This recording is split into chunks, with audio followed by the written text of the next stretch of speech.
بسم اللہ الرحمن الرحیم۔ آج آپ کو جو کہانی سنانے جا رہی ہوں اس کا نام ہے ظالم بادشاہ۔ قسط نمبر 1۔ ایک ملک میں ایک بادشاہ رہتا تھا۔ اس میں ایک بری عادت تھی، اسے بیٹی سے بہت نفرت تھی۔ اللہ کی قدرت، اس کے ہاں پہلے بیٹا ہوا۔ اسے بیٹا بہت عزیز تھا، بہت ناز و نام و پیار سے اس کی پرورش ہو رہی تھی۔ چند سال بعد ملکہ پھر امید سے ہو گئی۔ ولادت کے دن قریب تھے، لیکن بادشاہ سلامت کو کسی دوسرے بادشاہ کی دعوت میں ملک سے باہر جانا پڑا۔ جانے سے پہلے بادشاہ نے ملکہ کو حکم دیا کہ میں کہیں باہر جا رہا ہوں، اگر میرے آنے سے پہلے ولادت ہوئی، لڑکا ہوا تو ٹھیک ہے، لیکن اگر لڑکی ہوئی تو اسے ہلاک کر دینا۔ بادشاہ چلا گیا۔ چند ہفتے بعد اس کے ہاں لڑکی کی ولادت ہوئی۔ ملکہ رونے لگی، اے اللہ، اب میں کیا کروں؟ ولادت کے وقت ایک دائی موجود تھی جو ملکہ کی حالت زار دیکھ رہی تھی۔ اس نے ملکہ سے کہا، اے ملکہ، اب دل چھوٹا مت کیجیے، میں یہاں سے سب کے سامنے بچی کو ہلاک کرنے کے بہانے سے لے جاؤں گی، پر میں یہاں سے اسے اپنے گھر میں لے جا کر پالوں گی۔ اگر آپ کسی طرح سے بچی کے لیے ہرش وغیرہ بیچتی رہیں گی تو آپ کی بچی خوشحال اور آسودہ رہے گی، ورنہ مجھے غریب کو جو نصیب ہوگا اسے بھی پالنے کی کوشش کروں گی۔ ملکہ نے کچھ سونا چاندی زیور وغیرہ بچی کے لیے اس دائی کے ہاتھ تھما دیے اور بچی کو اس کے حوالے کیا۔ محل میں یہ بات پھیلائی گئی کہ دائی نے بچی کو لے جا کر ہلاک کر دیا ہے، جبکہ دائی نے شہزادی کو اپنے گھر لا کر پورے ناز و نام سے اس کی پرورش شروع کر دی۔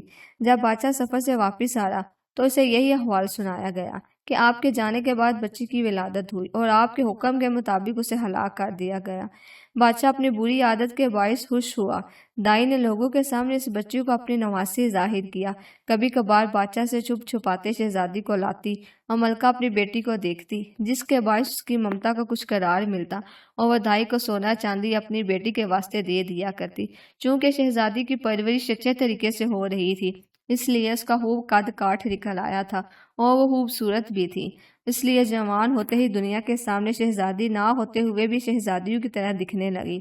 ایک دن بادشاہ کی سواری شہر سے گزر رہی تھی، اسی وقت شہزادی اور دائی بھی اسی راستے سے گزر رہی تھی۔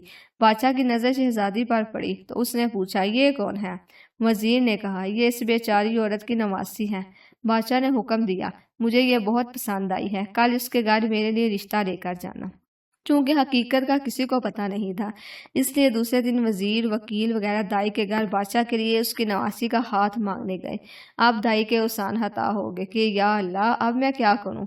اس نے صاف انکار کرتے ہوئے کہا، میں ایک غریب ہوں، میری نواسی بادشاہ کے لائق نہیں، اور نہ ہی بادشاہ کا کسی غریب سے رشتہ جوڑنا صحیح ہے، اس لیے دوبارہ اس سلسلے میں میرے گھر مت آئیے گا۔ بادشاہ خود تو نہیں آیا، لیکن دائی کے گھر رشتے کے لیے بہت بندے بھیجے۔ سب نے دائی کو بہت منت سماجت کی، لالچ دیے، دوست دھمکی دی، لیکن دائی ٹس سے مس نہیں ہوئی۔ تب بادشاہ نے حکم دیا کہ دائی کو پکڑ کر خوب سزا دو تاکہ وہ رشتے کے لیے مان جائے۔ سپاہی دائی کو پکڑ کر بادشاہ کے سامنے لائے اور انہوں نے اسے خوب کوٹ کر پیٹنا شروع کر دیا۔ سپاہیوں نے دائی کو کپڑے کی طرح نچوڑ کر رکھ دیا۔ بیچاری پہلے سے ہی 2 ہڈیوں پر تھی، اتنی مار برداشت نہ کر سکی اور بادشاہ کے سامنے چیخ پڑی، بادشاہ سلامت، یہ کوئی اور نہیں بلکہ آپ کی بیٹی ہے، میں نے اسے ہلاک کرنے سے بچایا ہے اور اس کی اپنے گھر میں پرورش کی ہے۔ اب بادشاہ کو احساس ہوا کہ وہ کیا غلطی کرنے جا رہا تھا۔ خدا نے اسے گناہ عظیم سے بچایا۔ اب وہ اور زیادہ غصے میں آ گیا، اپنے بیٹے یعنی شہزادے کو بلا کر حکم دیا کہ اپنی بہن کو ایک جنگل میں لے جا کر قتل کر دو اور اس کی آنکھیں نکال کر اور گردن کا خون لا کر مجھے دکھا دو تاکہ مجھے یقین ہو جائے۔ شہزادہ پریشان ہوا کہ وہ کیسے اپنے ہاتھوں سے اپنی بہن کو قتل کرے، اس کی آنکھیں نکالے گا، اس کے گردن کا خون لا کر باپ کو دکھائے گا۔ اسے کسی صورت میں بھی ایسا کرنا گوارا نہ تھا، اگرچہ اسے اپنی بہن کے متعلق اب معلوم ہوا، لیکن اسے پتا تھا کہ بادشاہ ہر صورت اپنی بیٹی کو ہلاک کرنا چاہتا ہے۔ اگر اس نے اسے قتل نہیں کیا تو بادشاہ دونوں کو ہلاک کر دے گا۔ مجبور ہو کر اپنی بہن کو ساتھ لے کر جنگل کی طرف چل پڑا۔ جب دونوں جنگل پہنچ گئے تو بھائی کی محبت بہن کے لیے جوش میں آ گئی۔ میں کسی صورت تمہیں اپنے ہاتھوں سے قتل نہیں کر سکتا، میں تمہیں یہیں چھوڑ دیتا ہوں، آگے تمہاری قسمت کہ تمہیں درندے کھا جائیں یا تم کہیں اور نکل جاؤ۔